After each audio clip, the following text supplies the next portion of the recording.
السلام عليكم الإخوان، جبت لكم واحد الفيديو جديد على كيفية صنع إنذار خاص بانقطاع الكهرباء.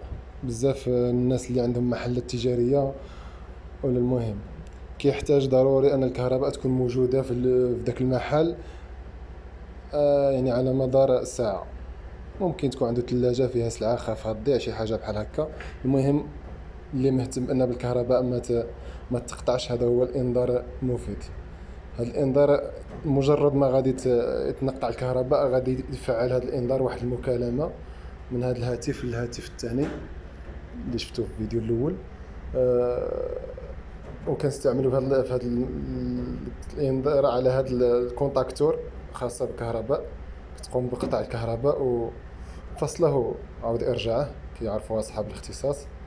غير مجرد كونتاكتور في اليوتيوب ولا في جوجل غتلقاه، تلقى كيفاش توصلها كيفاش الى اخره.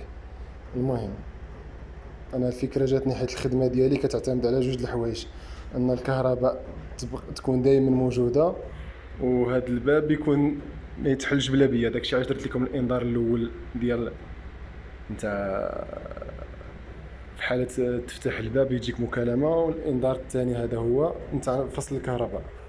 غادي نقوموا بالتجربه. دروك غادي نفصلوا الكهرباء. هي في هذه الحاله خصها دوز مكالمه للهاتف للفوق.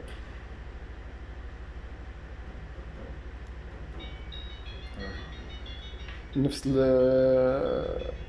نفس الطريقه اللي اعتمدناها في الانذار ديال فتح الباب غادي تعتمدوا حتى في هذه. غادي نقطعوا المكالمه. غير واحد القضيه، ما تعاود ترجع يعني للمكبس الكهرباء حتى يطفى نور الشاشه، باش تجنب تركب داك تفعل انذار بطريقه خاطئه.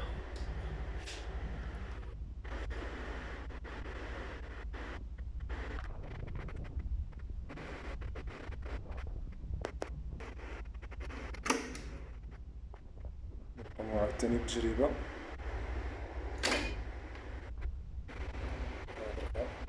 نمرر المكالمه.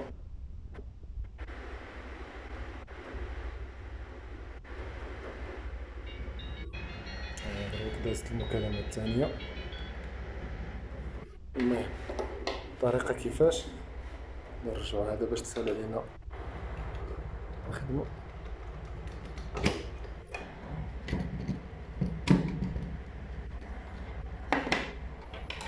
هذا هو الهاتف. قمنا بنفس التجربة. نضع خاصية اتصال سريع على الرقم 5. هذا الكونتاكتور حاليا هي دايز فيها الكهرباء. مجرد ما غادي نفصل عنها الكهرباء غتخرج هذه القطعة. هذه القطعة هي اللي المفروض تضغط على الرقم 5 لتمرير الاتصال. انذار بسيط وسهل جدا وكينفع بزاف. نتمنى يعجبكم هذا الفيديو.